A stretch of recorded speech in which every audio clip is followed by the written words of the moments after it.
Good morning, everyone, and welcome. We're going to go ahead and get started.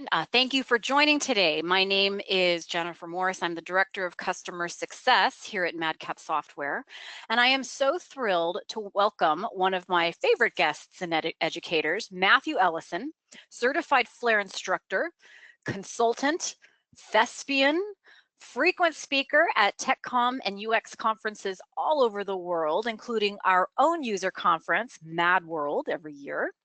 Today's session is all about micro content and the many possibilities that surrounding this really important concept. Now, we're going to review what micro content is, why it's important to the TechCom world, how Flare makes it easy to create and manage this type of content, and also how it's going to benefit your end users. So Flare 2020, which was just released last month, introduced some really useful enhancements to micro content authoring and management. So we're going to take a look at that as well. So this is really fun stuff. And I'm so excited to have Matthew with us today to share his knowledge. So welcome, Matthew. Thanks. Thank you so much for being here today. I'm going to turn it over to you in a second, but I have just two quick items of business to review before we jump in. First, as a reminder, this webinar is going to be recorded. So if you have to jump out early, not to worry. We're going to send a link to everybody when it's done and rendered, so you'll have this to review after the fact. There's also a question panel in the GoToWebinar console. You can use that to ask questions. We're going to do our best to get to as many as we can at the end. Whatever we don't get to live, it's okay. Just keep those questions coming. We will send a follow-up question and answer document to everybody who attended today. So with that, again, Matthew, thank you so much for joining today. I'm so happy to have you with us, and I'm going to go ahead and turn it over to you. Thank you so much, Jen. I always love being introduced by Jen. You say such nice things. Thank you. You're welcome. Great to be speaking with you all again for the third time on the subject of micro content. I'm going to try not to repeat too much of what I've said in previous webinars. If you haven't heard them or caught them, they are still available. The first two webinars I gave, which were in April and November last year. So my aim is going to be to kind of build on what we've learned in those before, and particularly to talk about the new features that have been added in the recent release of Flare. Here's my quick biography. Been working in tech cons for a very long time. I'm getting old. As Jen says, I'm an independent trainer and consultant, specializing in user assistance. But to be honest, the main products I use are MadCap products, and I've been using those since 2006, since Flare version 1. And I am a certified Flare instructor. I do a lot of the official MadCap training courses in the European area. So let's get started. What are we going to cover in this session? Well, a very, very brief introduction to micro content and what you can use it for. I'm aware some of you may have attended my previous sessions and you don't want to hear me say it all over again, but I will just remind you how important it is. And it is important, incredibly important and very exciting. I'm actually realizing that I need to kind of base my new Flare projects around micro content. It's that important. We're going to look at some real life examples from the web of what we call featured snippets in search results. This is micro content in action, not Flare's micro content, but micro content that Google are using in their featured snippets. And this is kind of where the idea of micro content came from. So I'll show you some of that. We'll then talk about what are the new features in Flare 2020. What can we do with those? And then I'm going to get into demo mode. I'm going to show you how we can assign context-sensitive help IDs to micro content, which enables us to use micro content as field level help, for example. And I'm then going to show you how we can create customized micro content by reusing existing long form content. Now I'm going to be showing you a lot of micro content today. I'm not going to create any of that micro content using the micro content editor. I'm going to try and avoid that. I'm going to try and reuse all the content I already have in my Flare project as regular topics or snippets or parts of topics and snippets. That's where the customization bit comes in. And then finally, once I've done my demo, I've got, I think, 4 slides at the end where I'll just summarize the key tips and techniques that we've learned. So let's talk about micro content. First, I've showed this slide, I think, both times previously, but this is my best summary of what micro content is. It's a way of providing quick answers to questions. So a little piece of micro content hopefully will answer a question, and it's going to be bite-sized. It's a nibble. It's finger food. It's not a plate of food. It's finger food that you can chew and eat in 30 seconds. That's a good guide. It's a micro content you wouldn't expect to be reading and digesting for more than 30 seconds. And the idea is that if we can answer people's questions very quickly just by using these little bits of highly targeted micro content, and we can display this micro content right in the search results, then we're saving our users a lot of time and effort. They don't have to trawl through the content of our topics. Now, there are actually several potential uses of micro content in user assistance. You can create micro content in Flare, but then use it. You can export it from Flare when you build and publish your output. You can export that micro content as nice, clean XHTML content that can be then used to provide the content for chatbots or for FAQs or even in virtual reality applications. That's kind of outside the scope of what I'm going to talk about today, but bear in mind that all the micro content we create in Flare could be used in this way, could have that kind of application. Now, we're also going to talk a bit today about how we might use micro content as embedded field level help, and that's something that Flare 2020 helps us to do. And then we can use the micro content we create within Flare by using it as featured snippets in our search results. And that's those 2 things, embedded field level help and featured snippets in search results, are the 2 things I'm going to talk about today. And I'm going to focus primarily on the featured snippet. So it's using micro content to augment the search as a way of providing quick answers to questions. This is why it's so exciting. That's what users want, after all. So let's have a look at some real life examples. Let's see where this idea of micro content and featured snippets came from. I've shown this example every time. Boil an egg.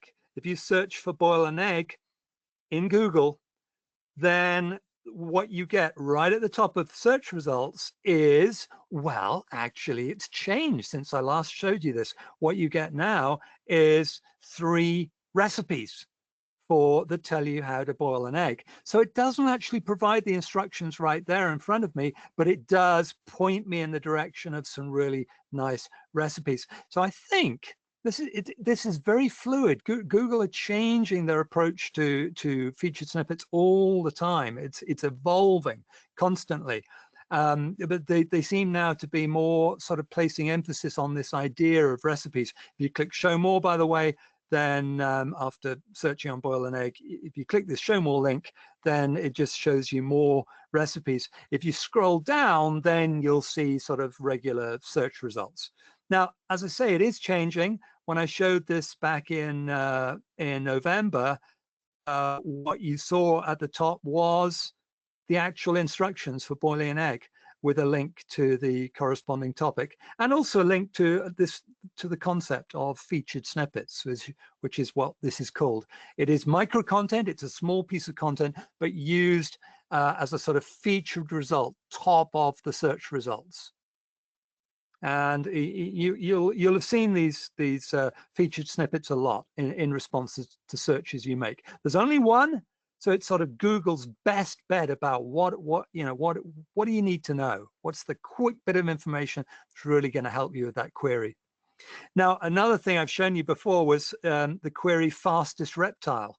What if you search on fastest reptile? Well, if you do that now, you get a little featured snippet which gives you the top 4 fastest reptile in order, and this one, Varanus giganteus, is apparently the fastest with a top speed of 25 miles per hour. If you want to find out more, you can click this link and that'll take you to the topic from which this information was drawn. This is not information that Google have created themselves. They are drawing this information out of existing topics that people have posted on the web. Now, interestingly, again, this has changed. When I showed this in November, the result of that same search query was bearded dragon. Just said, oh, right there, no, bearded dragon's the fastest, and gave you a little bit of information about bearded dragon. So I don't know whether those Varanus giganteus have got quicker in the last few months since I did this, or it just shows you can't always rely on what you see in Google. But yeah, apparently in November it was the bearded dragon, and back in April when I first showed this, it still had the bearded dragon #1 there. But you see how the response is changing over time. Now, what I'm going to show you now is some examples, some specific examples of how the information that's displayed in these featured snippets is customized from the long form content from which it was drawn. Let me show you a couple of examples of that. Now, I've searched here in Google on rules of chess. And what I get right at the top of my search results is a very nice box of featured snippets containing the real key sort of answers, 4 bullet points giving me the key chess moves. I mean, that's not enough to tell me all the rules of chess, and I would probably want to read a bit more by clicking more items, but it's giving me a flavor.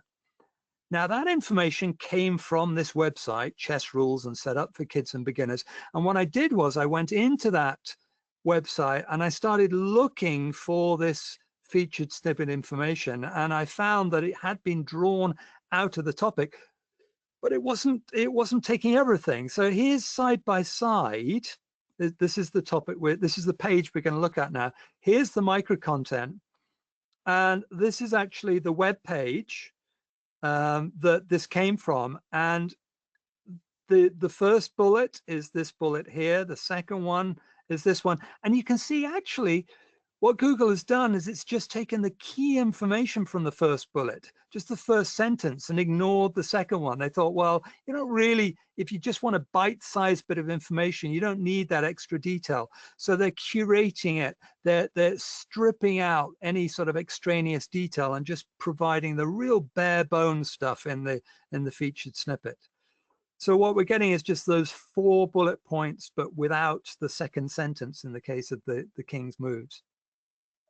Here's another example. This is a search query I actually did in real life a couple of weeks ago.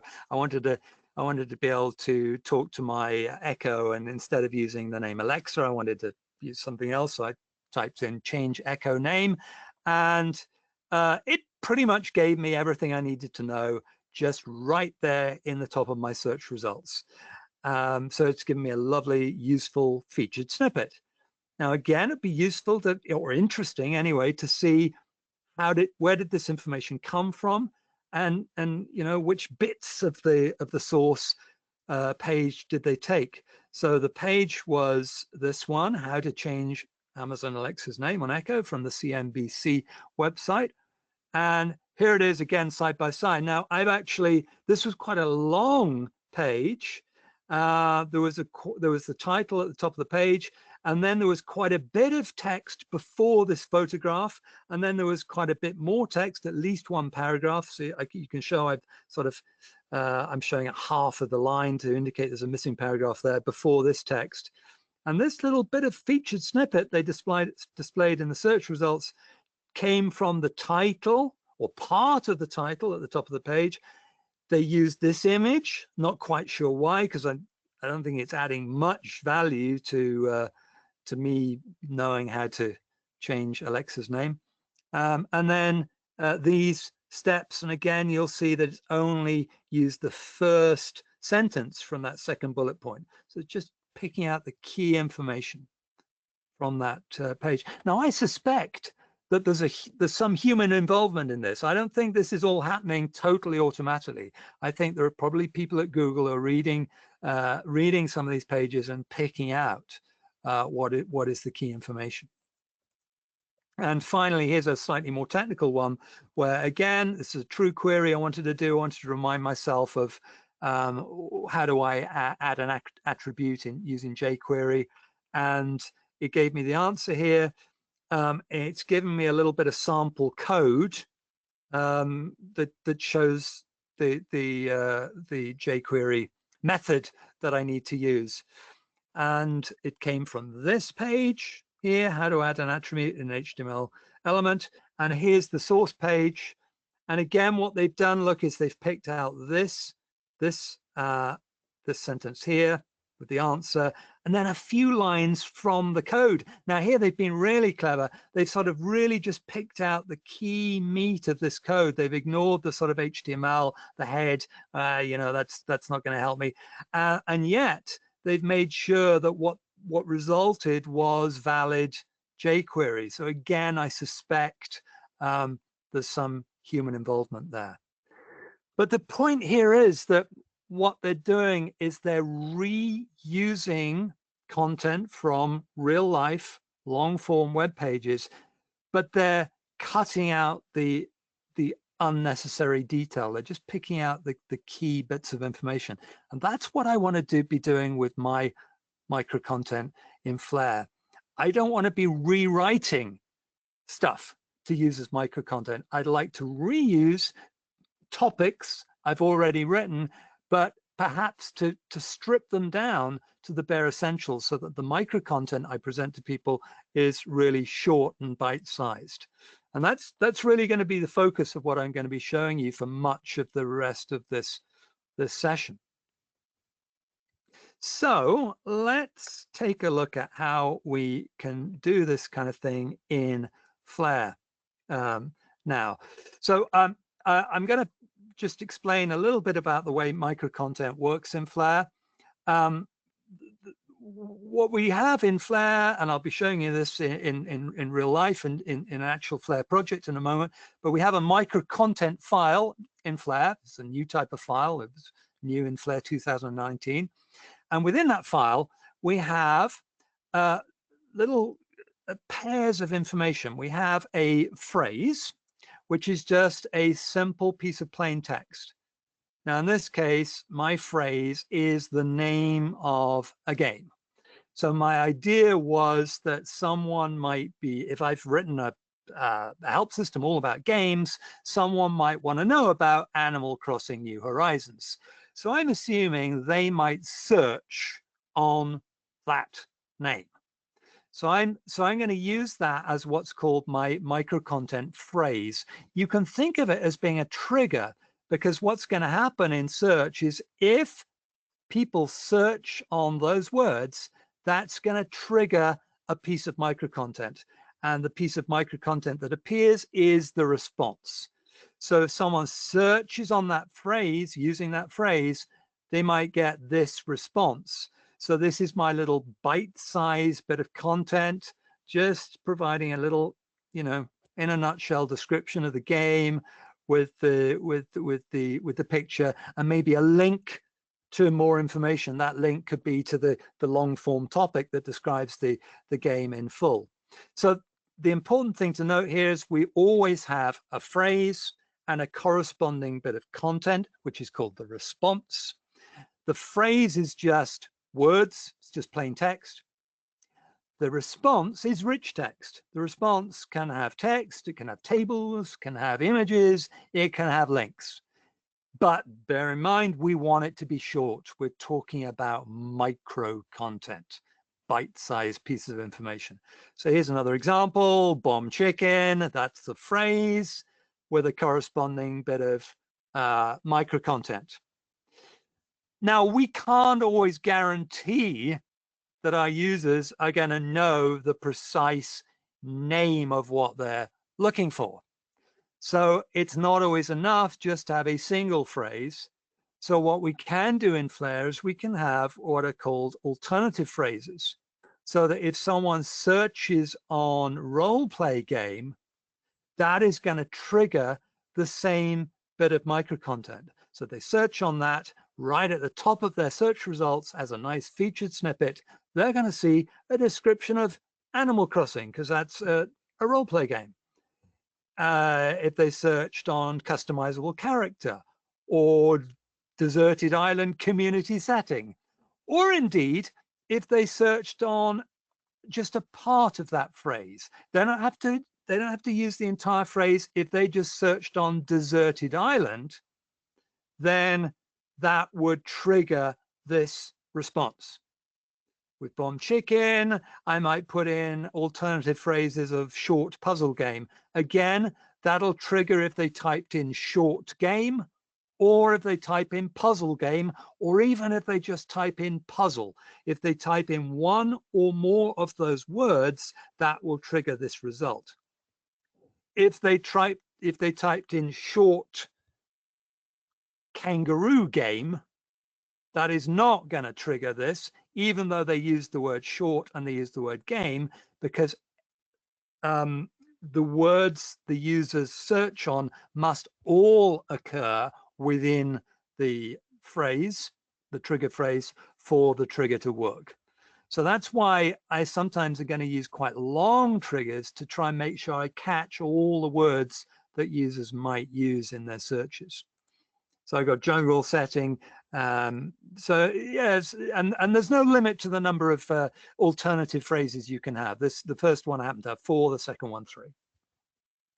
All right, so that's the sort of principle of the way it works in Flare. What's changed in Flare 2020? Remember, Jen said there's been some exciting new developments, and there have. Well, what you just saw with phrase and response, that all came in Flare 2019.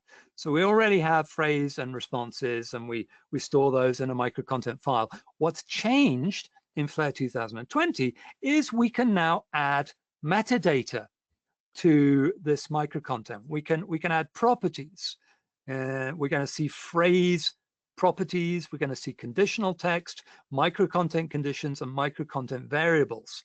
These are all the properties we can add to these pieces of micro content. So for example, my Animal Crossing phrase and response, I might give that a title of Animal Crossing New Horizons.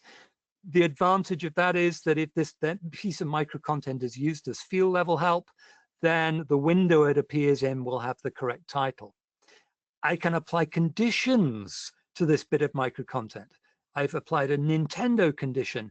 That means, for example, if I was to set up a target that was focusing on Sony games, I could exclude Nintendo to make sure I don't get any Nintendo games coming into my Sony game help file, and that would automatically exclude this bit of micro content because it has a condition. So we can now attach conditions to micro content. But what's even more exciting is that we can use what are called micro content conditions, and I'll be showing you those in a few minutes. And we can do things like excluding extra detail. So I might exclude tips because I don't want tips to show up within my micro content. That's too much detail. So the properties are new in Flare 2020. Don't worry, I know it's all a bit theoretical for the moment. I am going to be showing you exactly how all of this works in a simple Flare project in just a few minutes. So let's go right into the demo now, the live demo. I'm going to come out of PowerPoint and bring up a Flare project. But actually, before I do, I'm going to show you the finished result of what we're aiming to do. So I've actually, I've sadly spent a bit of time, quite a bit of time, over the last few days, creating a Flare project all about the rules of chess. I saw that micro content about, the example we had earlier. I thought, oh, that would be a good example to use. So now I didn't. First off, I stole all the information. I borrowed it out of Wikipedia. So if you see anything wrong, you disagree with the way I've expressed the rules, it's entirely lifted out of Wikipedia. What I have done though is organize it into separate topics. I've created a help file and I have added micro content. And as I mentioned earlier, the micro content I've used has been entirely reused from content within the topics. So we only have I think 6 topics, including this welcome topic, where I admit that it's all come from Wikipedia, a nice little picture. And then we have a topic about the initial setup of the board. By the way, when I first created this topic, I got a bit obsessed about the presentation of my chess pieces. And I used, as Wikipedia did on their site, I used SVG files for each of the pieces. And what is more, I also, for this image down here, used an image of a blank chessboard, a PNG file, and then reused all my little chess piece SVG files and positioned them using absolute positioning onto the blank chessboard, which means then that if I redesigned my chess pieces and changed the SVGs for each of the pieces, this little picture down here would update automatically. And it worked really well. But that, I think, is the subject for another webinar. Anyway, I found that because I was using such complex absolute positioning and SVG files, it actually added to the time it took to build my Flare project. So in the project I'm going to be working with you now, this is just a simple PNG file. I've simplified it, but I will make the original project, the final project, with all the SVGs available to you if you want to have a look at how that was done. Anyway, that was a bit of a diversion. We then have a little topic on sort of the principles of the game, overall, what's the aim, how's it work, how's it end? And then we've got some information about moves. This is quite a long topic. So we've got some links at the top to the basic moves, to castling, kind of special kind of moves. We've got a link to pawn promotion. We've got some images. We've got quite a lot of detail on all the moves, and we've got some nice fancy image rollovers where we can see an illustration of the way each of the pieces moves there. Then we got some information about check, because this is really important. And finally, the end of the game. And again, this is a long topic because there's lots of ways of ending the game, including checkmate, resigning, draws. We've got examples of those. We've got pictures, and we've got, because it's a long topic, we've got some links at the top. But look, okay, it's not a long help system. We could read it that way. We could explore it and browse through it that way. But I really like the idea of giving people quick answers. People don't really want to spend a lot of time trawling through help. So my idea was we should be able to type in a search query, type in a question, ideally, and get a very quick answer through micro content. Now, I said to Jen and Marisa at the start of this, when I was chatting to them before we started, I explained I was going to show this rules of chess, and I said to Jen, give me a question, tell me a question. Imagine you were starting to use this, what would be your question? And honestly, Jen said to me, her question was, what is checkmate? So I'm going to test out Jen's question by typing it in, and I asked her how she'd spell checkmate, and it was all as one word. So let's see what happens when we search on that. And hooray!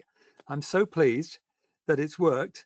What we get is a nice featured snippet telling us all about checkmate. Now remember, that information did exist, but it was within quite a long topic.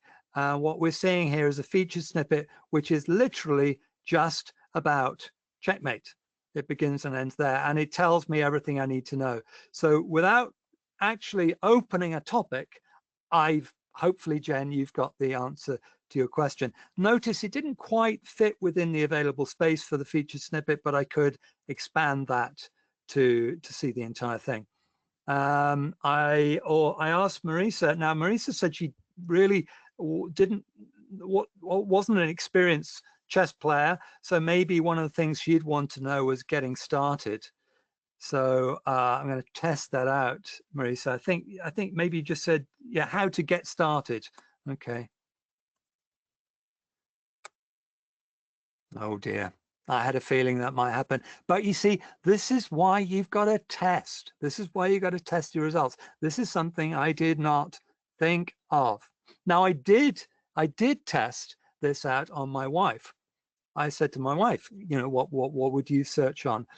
And she said, the first thing she said was, oh, well, I don't know, how do you stop the game? I said, come on, what do you mean by how do you stop the game? Well, how do you end it? I said, what you know, what happens when you end the game? Because I knew I'd got some micro content for how do I win? How do I win the game?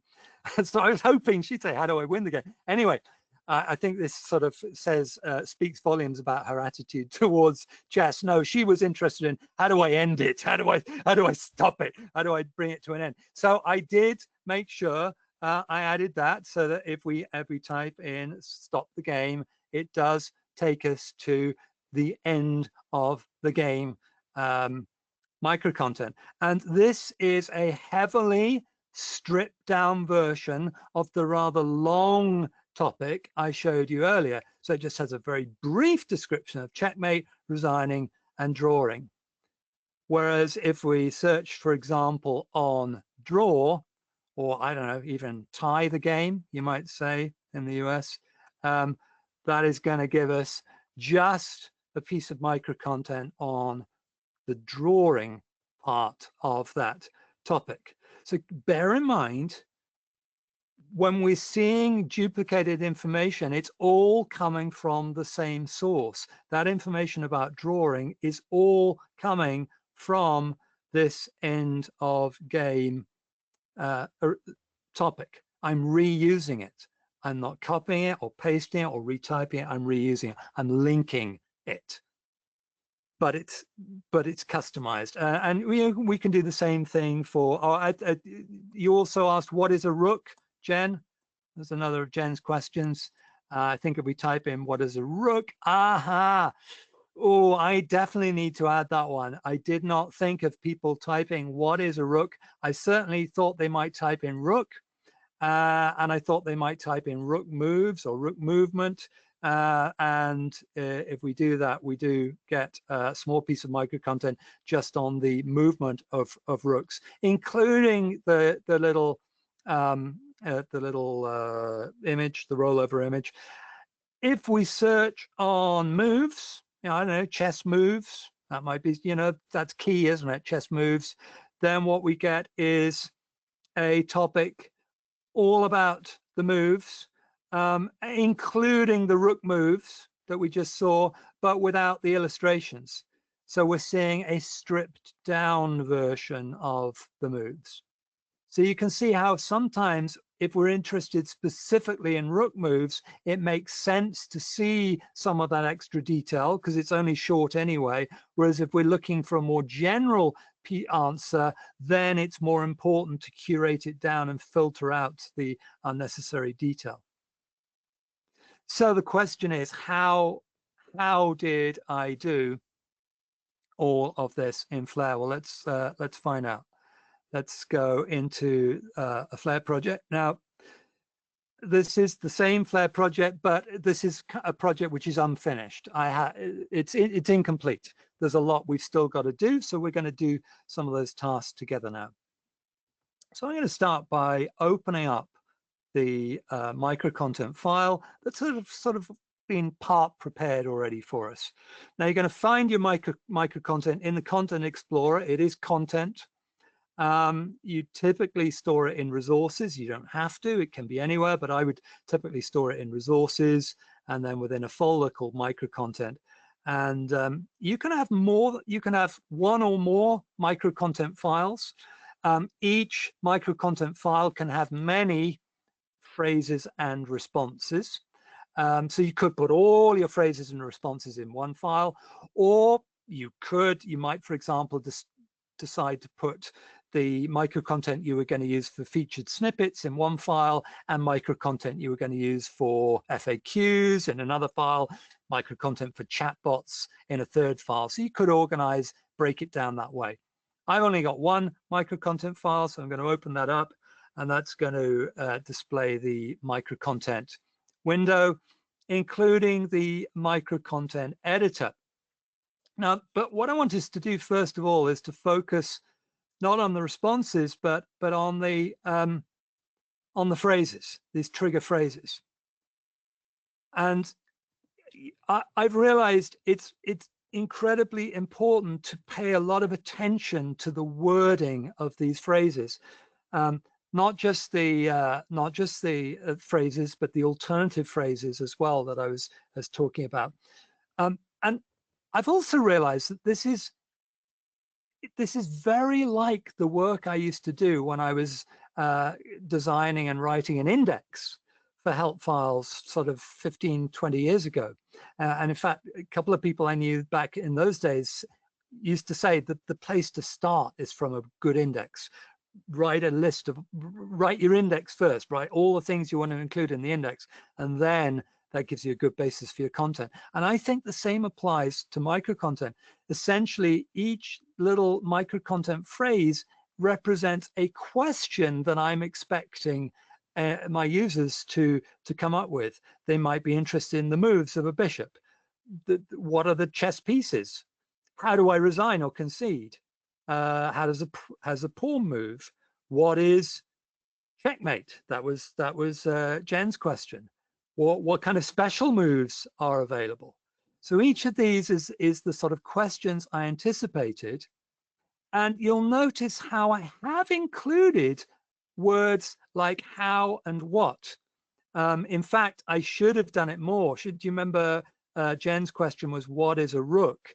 So in hindsight, I would really want to have an alternative phrase here of what is a rook. So it's important to include words like what. I've done it with how as well. How and what I think are probably the most important words to have in your micro content. How do I resign or concede the game?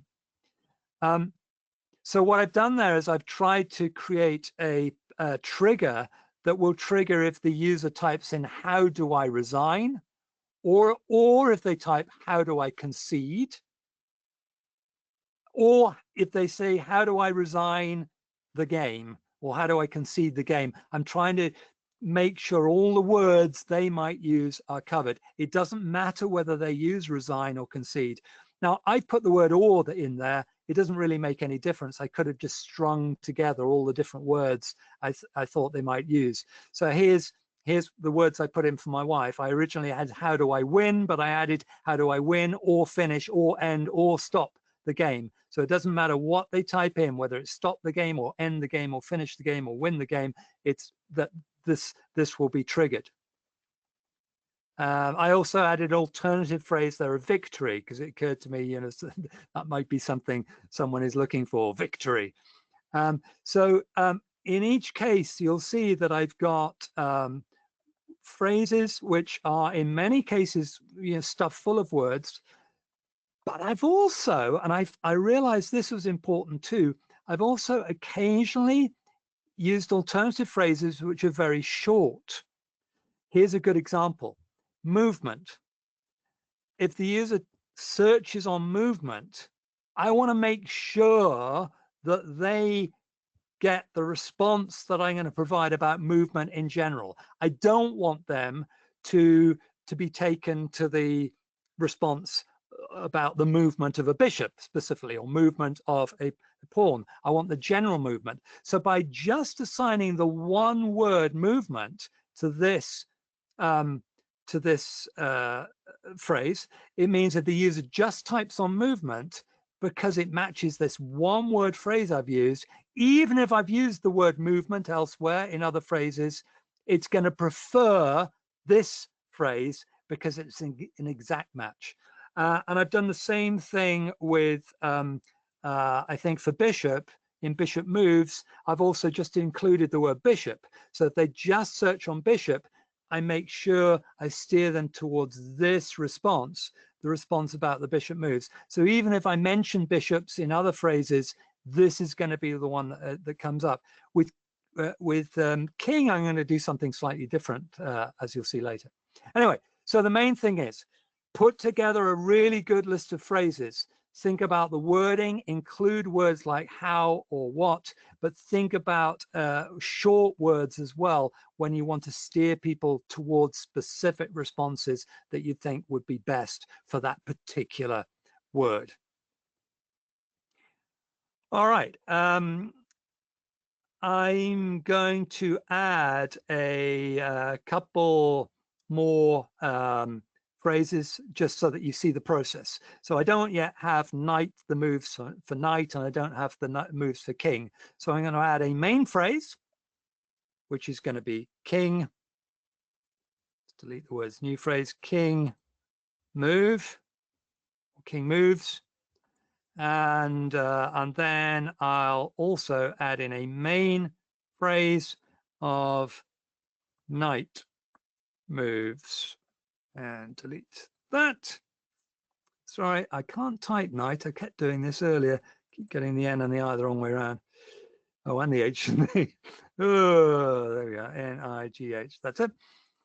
All right, now, do you remember I said that it's a good idea to have just the single word knight? If someone types in knight, I'd like to take them to this knight moves response. So I'm going to add an alternative phrase of just the word knight. It may seem unnecessary because I've already used that word in knight moves, but I want to make sure that if someone just types knight, it won't matter if I've used the word knight anywhere else.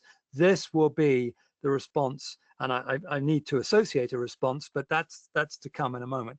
Now, if they type in king, I'm thinking, actually, I don't want to take them to the king moves. If they type in king, kings are so heavily associated with check. I'm actually going to, I would like them to find out about check. So I'm going to go to the what is in check mean, and I'm going to add an alternative phrase of king to that. So the user types in king only, that is going to trigger the check, the king in check response, because I've put the alternative phrase king for that particular response. So there's a lot to this, thinking about how to create these phrases and these responses.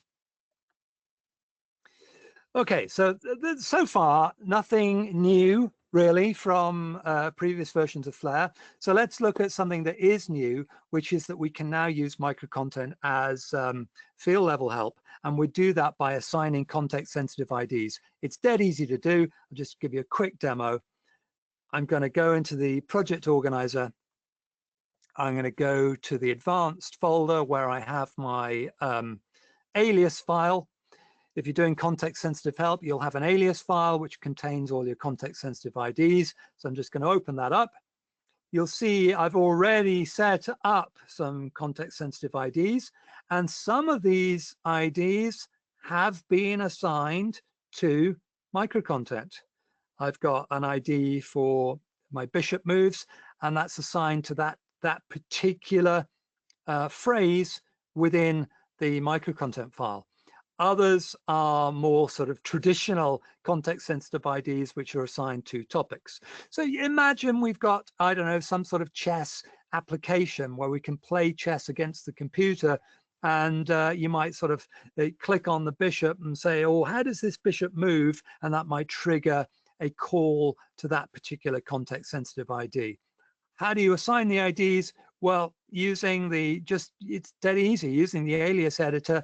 Instead of clicking a topic and assigning ID to it, you can open up you can expand, there's the micro content file. I can expand that. I can see all the micro content phrases I've got in there. So, or I haven't saved it yet by the look. Let's do a save all. And there's my king movement and my knight moves I put in.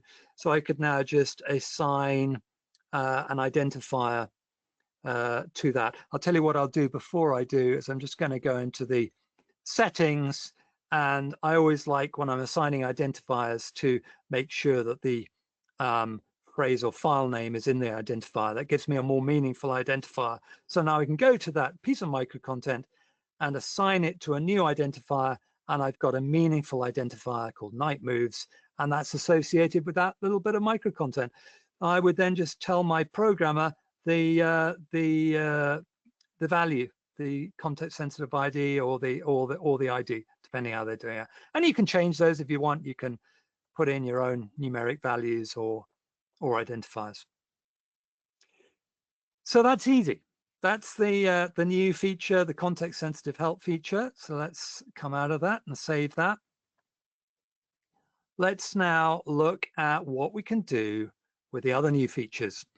And you know, I remember I said it all comes down to the fact we've now got metadata associated with our micro content. We've got properties.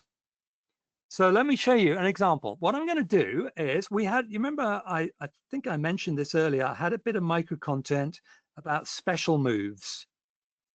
And it's linked, this bit of micro content is linked to a response that tells the user all about these really quite advanced special moves of castling and en passant and pawn promotion. Now let's say that I'm actually going to play chess with a group of kids, and we're simplifying the rules a bit, and we're saying no, there's no such, we're not going to use castling and en passant. So I want to create a new help system without these special moves. So I don't really want this bit of micro content to show up in my simplified version of the rules. So what I'm going to do is I'm going to use a condition that I've got in my project. I've got a condition, I've already set it up. I've got a condition called advanced only. And what I'm going to do is I'm going to assign that condition to this piece of micro content to say, look, this is only for advanced users, and we can then exclude it from our simplified target. So the way you do that is, and this is new in Flare 2020, I can go to that micro content phrase and I can look at its properties. I can do it using the properties button, or I can right click it, or I can press F4. There it is, properties. And in properties, we have phrase properties where I can type in a title that's mainly used for sort of field level help. Thing I'm going to do here is I'm going to assign that advanced only condition. So it's just like applying a condition to a topic or a snippet. Just click the condition you want, click OK, and lo and behold, that piece of that micro content phrase and its associated response now has a condition color associated with it. I could now go to my target. Let's say I have a target called simplified rules. All I've got to do now is in that particular target, go to conditions and say, I want to exclude the advanced only condition. And that's going to exclude that bit of micro content. I could also use that advanced only condition to apply the condition to the content within my topics. So this is really something you're probably very familiar with, just applying conditions and then excluding specific conditions from the output by excluding it in the target. Nothing terribly exciting, but it is new. You couldn't apply conditions to micro content before. All right, now I'm going to get on to some much more exciting stuff. This is now about customizing the micro content in the same way as we saw Google customizing those long form topics.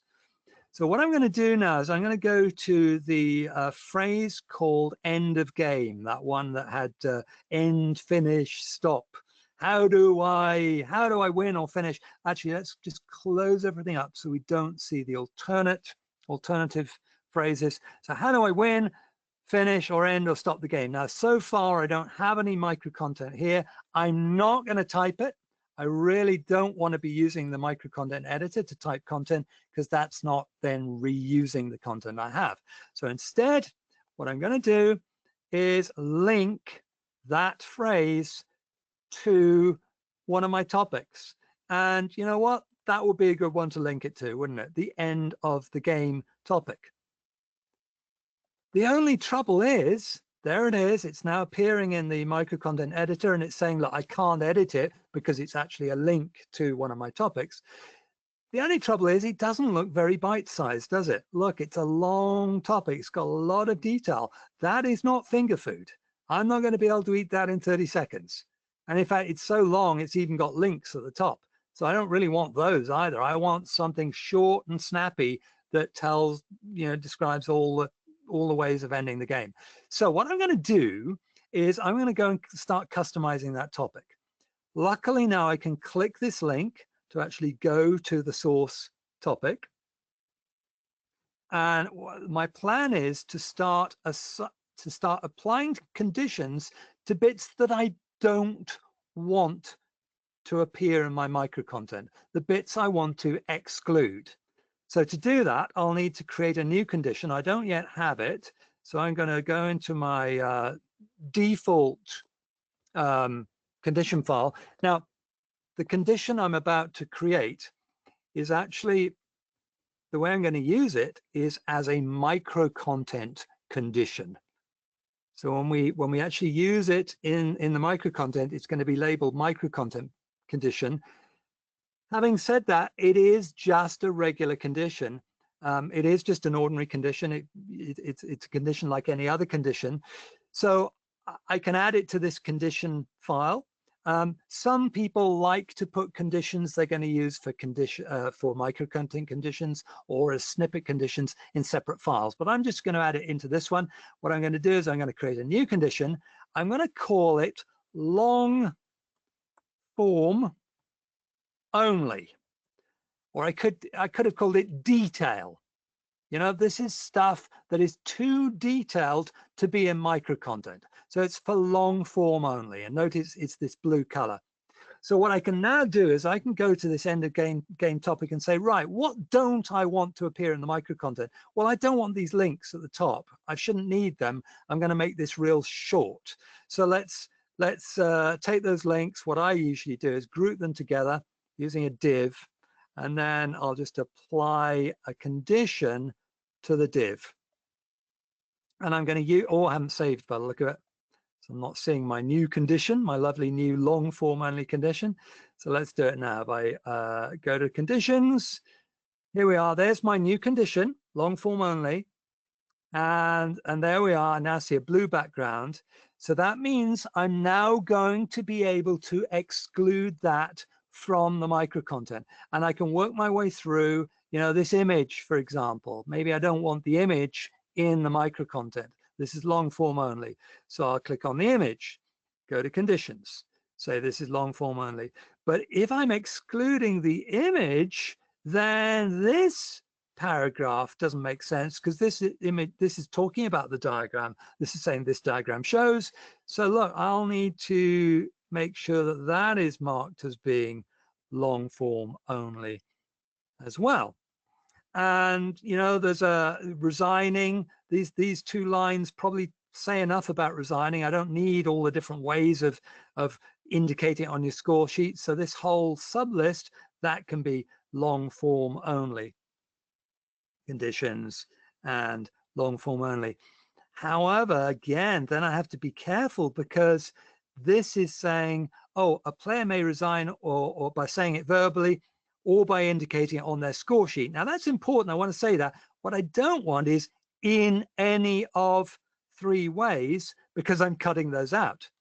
However, here's where I've got to be careful. I don't want to apply a condition to those words. I have a great aversion to doing that. I don't like applying conditions ever to part of a sentence.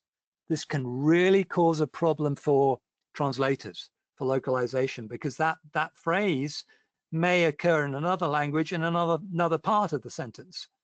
So what I'm going to do is I'm going to rewrite this. Instead of this being part of the sentence, I'm going to say, okay, they can indicate it on their score sheet, full stop. There are 3 ways, maybe, of doing this. Now I've got a separate chunk, a separate, independent chunk of information, separate sentence, so I can conditionalize that, and it's not going to cause any problems for localization. Sorry about the typo there. So that's one of my tips, is don't apply conditions at anything more granular than sentence level, or if you're doing it to something within brackets, that's okay. I'm going to do that in just a moment. Okay, so there we go. I'm not going to finish. There's probably other stuff I should apply that to, but that's enough. Let's save that. Let's now go back to the featured snippet. And what we've done so far has been good, but it hasn't actually made any difference yet. I'm still seeing the full topic as my response. Here's the new feature in Flare 2020, and this is so useful. This is great. I love this. What I can now do is go to this phrase, go into properties, and start using these micro content conditions. Now, what we're seeing here now is the same actions that you see normally at target level when you're excluding or including conditions from your target. This, however, is allowing me to include or exclude conditions just in the micro content. It's not going to touch the long form content. It's just going to do it in this bit of micro content. So I can say, look, I don't want the long form only in my micro content. I can exclude it. And now, lo and behold, I get a shorter bit of micro content. I should have really removed these bullets as well. But believe me, if I'd done it all, this would now be a nice, lean, short topic on a bit of micro content on the end of the game. So that's great. I love that. That is probably my favorite new feature in Flare 2020. By the way, you might think, oh well, surely I need to apply that exclude long form content to all these micro content phrases. Unfortunately, there is not a way to do that. There is not a way to select all of the phrases and to go into properties and to do exclude long form only. You can't do that. You have to do it on each one individually. But as a matter of fact, I found that actually I do want to choose whether or not I do it. Because, for example, when it's a bit of micro content like the king, now I haven't associated that yet. The king, I'm actually going to link to one of my snippets. So let's do that right now. I'm going to add a link, and I have a snippet that contains the king moves. Now, in this case, even though the image has a condition, has the long form only condition, I don't want to exclude it in this case. I want to keep it because it's only a small bit of micro content anyway. The user has specifically searched on king moves, so I want to keep that. So in this case, I'm not going to go into properties and exclude the long form only. I'm going to leave it unset, which means it's included by default, and the user actually sees that image there. So you do need to be quite selective about what you apply, what you use, where you use these micro content conditions. Okay, I'm running out of time, so I just wanted to show you a couple more things which I found useful. Yeah, this is a long topic, but what if someone and we saw how we could strip it down and provide an answer to the end of game query. But what if someone is specifically interested in draws? How do I draw a game, or what is stalemate, which is the technical name for a game? In that case, I'd probably just want them to see this bit of micro content.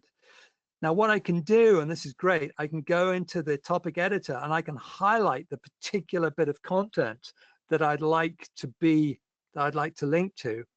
And I can use this button in Flare's on Flare's home ribbon to say I want to make that a bit of micro content.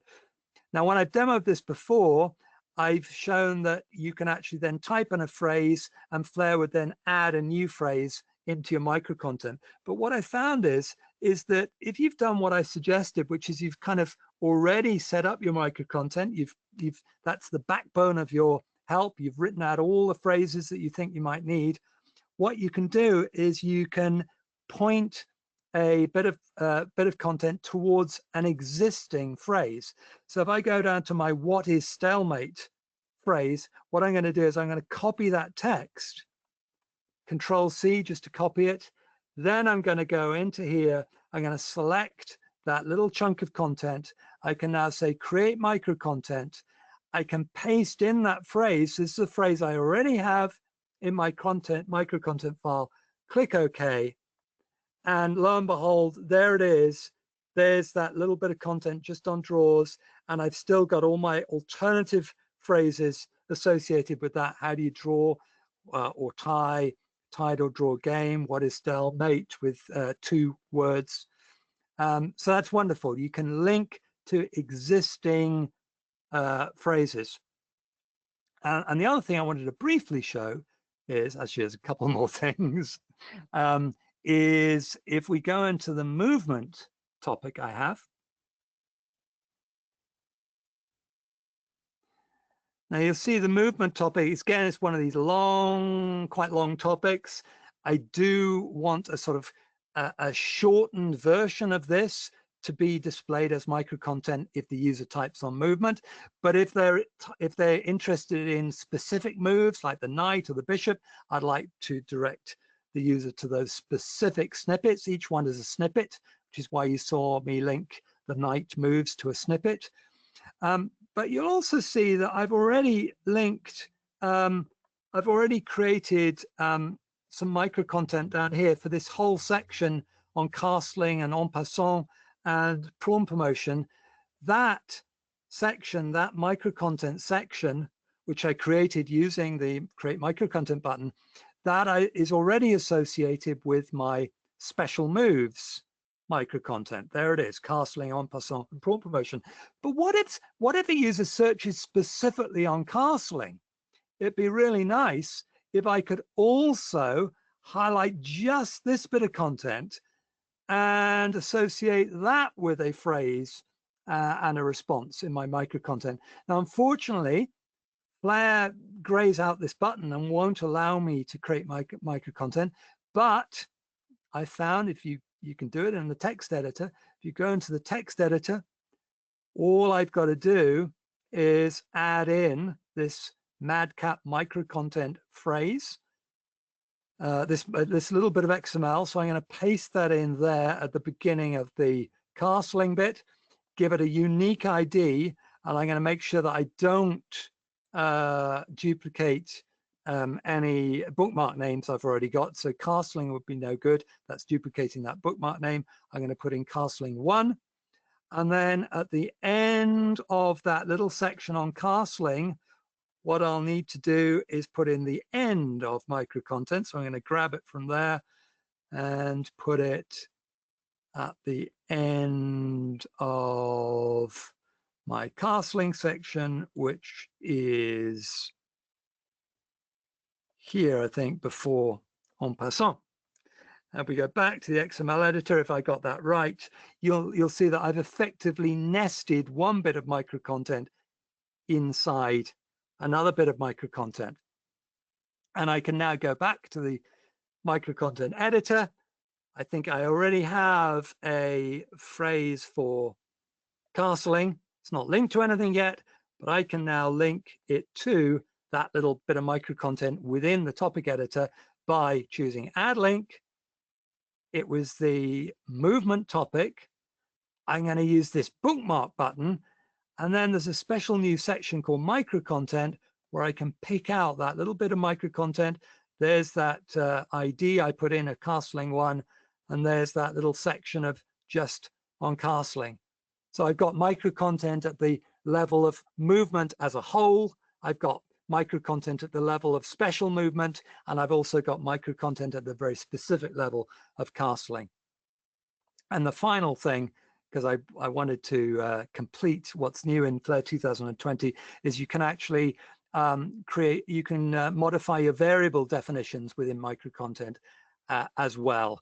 And I was just going to show you that, for example, if I add a new variable into my variables, if I add a new variable of chessboard, I might want to refer to the chessboard as just the word board, but maybe in micro content's short, it appears, you know, in all sorts of places within chatbots, maybe as just a standalone small nugget of information. It's not clear what kind of board it is. So maybe I need to say chessboard within micro content. Sorry, I did not mean to do that. So what I'm going to do is I'm going to click on this variable, and I'm going to add an alternative definition of chessboard, or even chessboard. If I now save that, and then if we go into my topic I've got on initial setup, where I know I mentioned the chessboard, what we might do is now where I've mentioned the word board, instead of using a normal word, I can use my variable. Let's make sure I've saved it all. I'm just going to type in BOA, and Flare prompts me to put in that variable. So I say the board is placed. If I save that, and we then go into the featured snippets, and we look at setup, initial setup, there it is. Now at the moment it says the board is placed, but what I can now do is I can say, no, I'm going to use properties to go into micro content variables and say, in micro content, I want it to say chessboard. And it's now going to change that word just in the micro content. I haven't affected the regular long form topic. I'm just customizing my micro content. All right, there were other things I was going to say, but if you have a look at my sample project, you'll see a few other things in there. You're welcome to ask me questions about those. I'm just going to really quickly summarize by showing my final summary slides. I'm sorry, Jen, I'm going over time. It's okay. So here we are. You can assign context-sensitive IDs to micro-content phrases using Flare's alias editor. You saw how easy that was. Remember how critical the wording of those micro-content phrases is. Use more words within a phrase to increase the likelihood of trapping all the possible words that users might type in. But if you really want to make sure that a particular response appears when the user types a certain word, then use that word only, or just use one or two words. That will increase the likelihood of that response appearing when they type that word. And then I showed you how you can exclude unwanted detail. That was really the core of what I've shown you, by using those micro content conditions. Oh, I didn't have time to point it out, but you can't apply conditions using styles. That does not work when it comes to micro content conditions. You have to apply them by applying the conditions directly. And finally, you saw how you can change the terminology using micro content variables. So that is it. Jen, over to you for a little bit on the conference we've got coming up next year. Thank you so much, Matthew. That was so great. And, trying to answer some questions behind the scenes. Since this is going to go for about a minute longer, I'd encourage everybody to type in questions. I don't think we're going to get to all of them. I've been doing my best to get to some. We will be sending out a follow-up document, so keep those questions coming if you want for the next minute or so. But just to remind everybody, our Mad World Conference has been rescheduled to next March in Austin. We're going to go strong. We're going to think positively that all's going to be great. So I hope that you can all join us for that if you haven't already registered, and we've extended some early bird pricing and a discount there. And let's see, I think the other thing, did we have another slide, Matthew, or are we on? Oh, yes. So if anybody is not on Flare yet, if you're considering switching to Flare from some other legacy tool, perhaps FrameMaker or Confluence, please contact the sales team, because we do have some promotions running on competitive upgrade promotions. So it's a good way to save a few bucks, particularly if you're coming from another tool and looking to migrate over to Flare and all this great stuff. Okay, so I think that was it, correct, Matthew? Yes, so questions. Yeah. Okay, because we have just a couple minutes and we want to be mindful of everybody's time, I sort of flagged a few questions for us that looking at the ones that sort of multiple people had asked, so we can kill a couple birds with one stone. And I thought one really great question was, okay, we're talking about all these, I'll paraphrase, we're talking about all these search terms, and how does Flare offer any kind of analytics to tell us what people are searching on, so that we can start thinking about developing phrases? How do we know? Like, do we test it, or do we just guess? Like, what's a really quick way to understand that? And That's that came up a couple times. Such a good question. Yes. Yeah. Because you really, that's key. You really need to know what users are searching on. You won't be able to predict it. I couldn't predict what Jen was going to say or my wife was going to say. You need to dig into the analytics. One way of doing that is if you're publishing, is to use, if you've got access to MadCap Central, if you have a Central subscription, you can do that. You can get analytics from Central, even if you're publishing your help to your own servers. It does not have to be published to Central. You can have Central track what users are looking at, and it will also track the use of search keywords and tell you exactly what people have searched on. That's really, really useful. Yes, and it'll tell you too the number of times that query is being used, which I think is important, because that's a great place to start. You know, if it feels overwhelming, check that. It gives you some really nice graphs and charts and things as well. But you can also watch, you know, if you have an opportunity to just sit and watch people using your search, that's always very illuminating as well. Correct. Yeah. And so again, I want to stress the fact that, you know, for Central, it really is literally just having an account. You don't necessarily have to bind to Central. You don't have to host it there. Central doesn't have to see your project in any way. It can be published to any server you'd like. And you're essentially just using Central as your window into the data, and it's instant. So if anybody's not tried it yet, you can always take it offline, but I'd encourage you to sign up for a trial, because you can test that completely in your environment with your existing content. A couple questions came up about where that micro content is stored at the very beginning. You know, does it matter where you put that micro content file in the Content Explorer? If we saw you put it in your resources, but sure. You know, can you just kind of touch on that? Well, yeah, I mean, I would normally put it in resources, but it can go anywhere, just in the same way as snippets can go anywhere. There are no rules in the Content Explorer.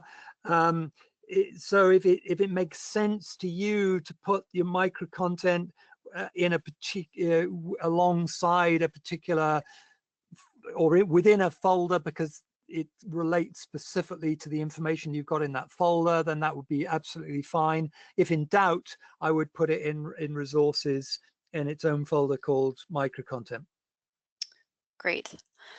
Another great question, because we're talking about terminology and perhaps new terms for folks. This came up a couple times, and I think this would be a good one to end on, because we're going to be wrapping here in just a moment. But why do we refer to the search? Again, I'm paraphrasing here because this was asked a few different ways. Why is the search result being referred to as a snippet? What's the difference between a snippet in search and a snippet in Flare? Yeah, okay, sorry, it's just because that's what Google called it, I guess. Yes. Google calls them featured snippets, and because that was sort of established, then I refer to them as featured snippets. But they're not the same. It is confusing because it's not the same as a Flare snippet. Correct. Yeah. What we're doing is we're using micro content responses we are displaying micro content responses at the top of search results, and then we're calling them featured snippets because that's what Google calls them. Correct. But that's not the same as a snippet, which is a reusable piece of content within your Flare project. Right. That's a different thing. Yeah, great. That was a good question. And then one other one that came up a couple times, I think this will be a nice, quick one to end on, is we were looking at this great example here, and the question came up about that. At the very bottom of your micro content result, we have a link to the long form topic. Yes. How does that all come in? Where is that controlled? Right. Okay. Well, that's another advantage of reusing long form content, because that link is put in automatically by Flare. Mm-hmm. Because I'm reusing that topic, as I'm linking to that topic, Flare puts in the link, and it'll do the same thing if I put in, what was it? I had a topic on I had resigning, which is one part of end of the game. So even though resigning is just a tiny section, I can still click that link. That link is put there totally automatically by Flare. I did not have to do that. And that takes me to the full long form topic. It actually scrolls me down to the part where the micro content came from. Yeah. What I thought people were going to ask me about is how I got this show more, show less there, which is through a little bit of custom CSS in my style sheet. Right. Because that is not something you can do in Flare Skin Editor. You can, if you look in my style sheet, which I'll share with you, you'll see how I did that. And then just to kind of build on that, but if we did want to kind of control that link at the bottom, that is something that's turned on by default. It's a setting in the skin file, correct? So if we wanted to Yes, perhaps indeed. change that a little bit, or maybe we Oh, want to yeah, maybe we just want the link end of the sure. game as opposed to the whole path there, we can control those Absolutely. things in the skin file. You could Yeah, choose not to display that. There's a setting to turn that off. You can change the color, font, and all of that. Absolutely. Yep. right. Cool. Very good. Okay. Well, I think that, again, I want to apologize. We won't be able to get to all of these amazing live questions live, but we will be sending out, we'll take a little bit of time to answer these things. So Okay. And yes, definitely. do you remember I said, Jane gave me permission to just mention one more thing, Yes. which is that during lockdown, which we've been having for the last few weeks, I've been unable to do any acting. Jen mentioned I was a thespian. Our theatre is closed down. So what we've done is we've actually made use of technology, and we've created a play. We've recorded a play with all the actors acting away simultaneously in real time in their own homes. We use some software called Zencaster, where every actor was recorded locally using their own microphone. I was one of the actors, but I also had the job of pulling all those tracks together and editing them and adding sound effects. And we are about to release this weekend the finished play. It's The Country Wife by William Wycherley. You'll find it at this link, which is the link for my local theatre, the Amateur Theatre. So do check that out. If you look at it now, you'll just see a trailer. You'll hear my voice on it because I am one of the actors. But this Saturday, it's going live. Fantastic. Thank you so much. So And it's again, free. It's free yeah, to listen to.